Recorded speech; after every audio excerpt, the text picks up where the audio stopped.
So welcome to Cost Cafe. My name is Tim Root. With us, we have David Jones. David, do you want to introduce yourself and what you do and all of that? Yeah, no worries. Hi, Tim.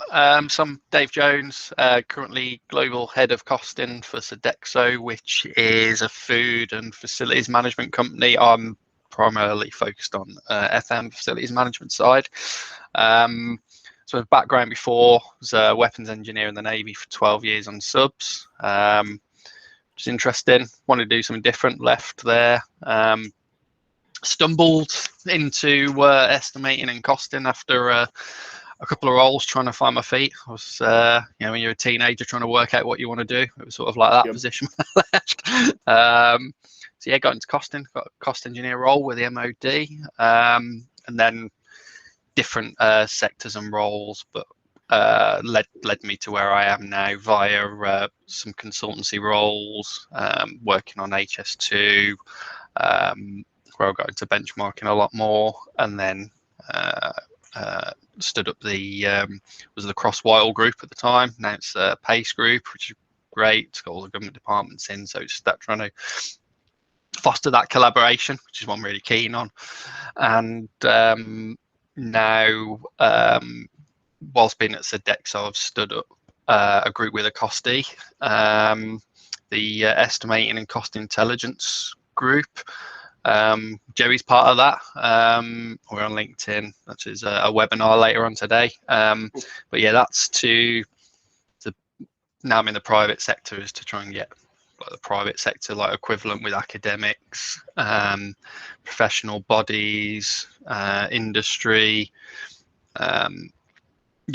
And try and sort of capture that all together, because ultimately we need to harmonize the cost. That's my sort of if I can do that for even a little bit for the profession, I mean, it's been pretty good to me. Is that would be fantastic. So that's my sort of background. So you talked about benchmarking, and I've had a benchmarking role before, and obviously it's going to vary depending on exactly what you're benchmarking against what. But in my experience, it's not necessarily the most fun role. It comes at the end of the estimate. The estimators generally tend to be squeezed for time already anyway, which means that you're even more squeezed. You've got to plow through data. You're hopefully not often, but often delivering not necessarily great news. Can you tell me what types of, but at the same time, you can also help influence a lot of smarter business decisions, because you do have an even less partial view than the estimators, who have been generally involved for some time, and you are truly cold eyes. So can you tell me more about your benchmarking program and what types of things you're trying to accomplish through that? And yeah, I mean, I can't talk directly about what I'm doing at Sodexo, obviously, because it's commercially sensitive, but like in a wider sort of regard with benchmarking, I think that the what you touched upon around there, Tim, around the benchmarking being at the end, like with solution design and optimization and trying to look for things that are out of kilter, is like one application of benchmarking. And I think this is the part of the education around benchmarking, is that it's what is it you're trying to do with the benchmark, what outcome are you trying to get. So for example, the Oxford Business School, they do something called reference class forecasting, which is a form of benchmarking. But what they're trying to do with benchmarking is validate like big project sort of estimates. So there's validation and assurance, and out of that falls out the identification, but that's done at an early stage where you've got a lack of maturity of scope, so your inputs are very immature. So that's to try and identify optimization at that stage, unless you've got a very high fidelity data set, or the scope that you're doing is very repeatable. It's like renewals maybe for like railways or housing or something like that, that's fairly low complex. It's quite difficult to do those optimizations early on, but you can shine the light to identify that's like massively out, that part of that estimate doesn't look correct, or that cost doesn't look correct. So there's that sort of application, and that's something that I have worked on quite a bit. And it's being able to reuse that data. So the challenge that you sort of mentioned around it's done last minute, it's rushed, and it shouldn't be like that. It should the outcome you're trying to get to should be thought when you're doing the estimate at an early stage. And the data sets, because data gathering is such a time consuming activity, as you know, that it should be brought to the left up front early. So whilst because you're generating the estimate at an early stage for either a project or product or a service or a contract, then it should be done at an early stage. But it's understanding the data that you're going to capture, but how are you going to normalize it so it's relevant? Because benchmarking is always the apples for apples. It's the credibility of benchmarks, and that's always. And that can be a really difficult exercise depending on where your data is coming from. Yeah. So if you took like a multinational company or very niche sort of products, like so I don't know, space shuttle, for example, or a satellite, they're fairly niche sort of products, aren't they? They're not something that's built everywhere. So your data sets can be limited. But if you've got international data sets, how are you going to normalize those? And people always go straight for the cost to normalize the costs, but that's not what you should be normalizing. You should be looking at the inputs first. Don't worry about the costs, because that should be the relatively easy bit. Getting labor costs should be fairly easy. And material but normalizing costs. something like work hours, where if you're going from, say, East Asia, where it's not very mechanized, to North America, where it's highly mechanized, that can be a difficult exercise if you're not very careful. Yeah. So that's like looking at productivity and things like that, isn't it? I mean, one thing I looked at was I got a bit of got interested in was tunneling, and I looked at some costs for one place in the world, and then looked, and it was so out, and I was just like, I was trying to understand, and I was like, well, they do it the same rate. The ground conditions were different. That was the bit that affected the productivity. So, which was fine. So that sort of explained it. I looked at cost, and it's sort of a bit of a penny dropped with me, really, is that you've got to get those inputs correct first. And that was just learning to do that and worry about the costs later on. You can apply management percentages and all that sort of stuff. Those you can Google most of those, can't you, to be quite frank. So, but yeah, once you've got that, and then it's that apples for apples. But even once you've done that, you've got your data collection, you go through your technique, whatever it is for generating your benchmark, you apply your learner curve or whatever it is to normalize it. I mean, the OECD, they've got productivity indices for labor and like triple P, like purchasing parity power and stuff like that. You go through all that, and you'll still be out, but that's where is the accuracy. But that's one of the fundamental things to think about, is the trade-off is how much time are you going to invest in generating that benchmark. If it's something that's like a one-off project, you're probably not going to invest, unless it's like massive value where you probably have a team generating the benchmarks if it's big enough. But if it's you on your own, how much time are you going to allocate, really? If it, there's other techniques as well. So like should cost and things like that. Those should go hand in hand with benchmarking, because you haven't got should cost all of it. So it could be that it's the comms piece of the satellite or whatever it is, the control unit or something. Is you just should cost that bit. So it helps you to sort of narrow it down, but it's that trade-off. But once you've done all that, it's communicating it as well. So that's the piece that people are really very good at generating benchmarks or doing the analysis, but then if you can't communicate it, then you may as well have not bothered, really, to be honest. And that's, to be honest, generating the benchmark with me wasn't the difficult thing when I first started doing it. What was that communication piece? I was just because I was so passionate about it, I'd go straight down into the detail. And if I'm going in front of a CFO or something like that, just like, yeah, I don't really care at that level of detail, Dave. We want that level of detail. And if we've got questions, we're gonna. So it's important. And that's something I'll just learn through experience, really. But it's what level is your audience? That's really important. And also, what is the outcome that they're trying to get to? So the benchmarking and what you're presenting supports their outcome, and what challenges are you going to put forward. So I did a webinar a couple of months ago, I think it was. I put forward some of those type of challenges. So it's credibility of the benchmarks. Is the data look good? Where did you get it from? The apples for apples, that's one that always comes out, because if you don't get past those two, forget that they're going any further, because your credibility is Right. blown. And then lead me to the outcome that either I want to generate or they want.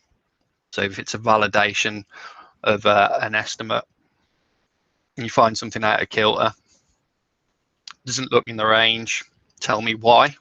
Even if you don't go into detail, at least you flagged it, and that gap sort of analysis, and then that gives them, because it's making them informed ultimately. That's what we're trying to do as estimators, make people informed about the cost, and then what they want to do about the price. That's the attitude I've always taken. It seems to generally sort of work. So but yeah, it's I think it's an area that's ripe for like machine learning and AI and stuff like that, with the advent of like data sets are just getting bigger, and to manually try and go through all that data, it's just going to be harder and harder. So that's where the skill set as well of the estimator sort of comes in. So the group that I'm working with at the moment with Acosti and Jerry is looking at those skills. So we're looking at what are the core skills now. So you'll be able to do maths and things like that to be able to do your benchmarking, for example, Excel or Power BI, whatever your tool set is, the communication that we sort of mentioned, and there's all raft of others, but it's the future skills as well.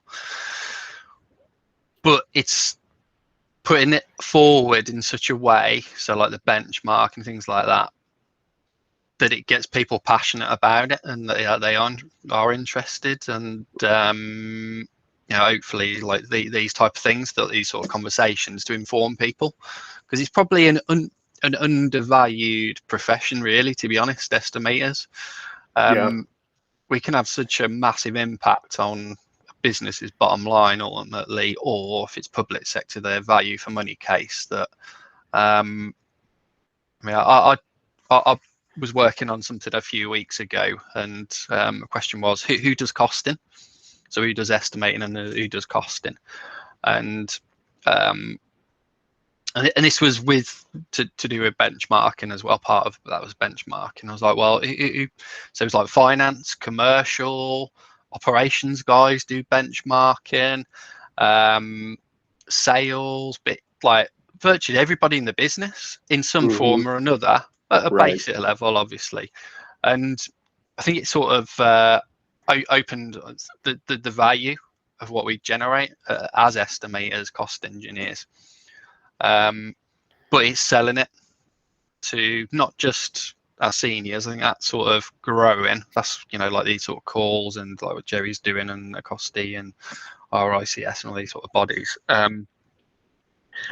But it's making people aware that the profession actually exists as well, because my first job interview, like that one I mentioned about being a Acosti, like an estimate for the MOD, I didn't even know what a I'd never even heard of a cost engineer, and I had to Google it the night before, if I'm being honest, for the for the job interview. I was like, what's a cost engineer type thing? So so I think it's one that I think is becoming more recognized and wider,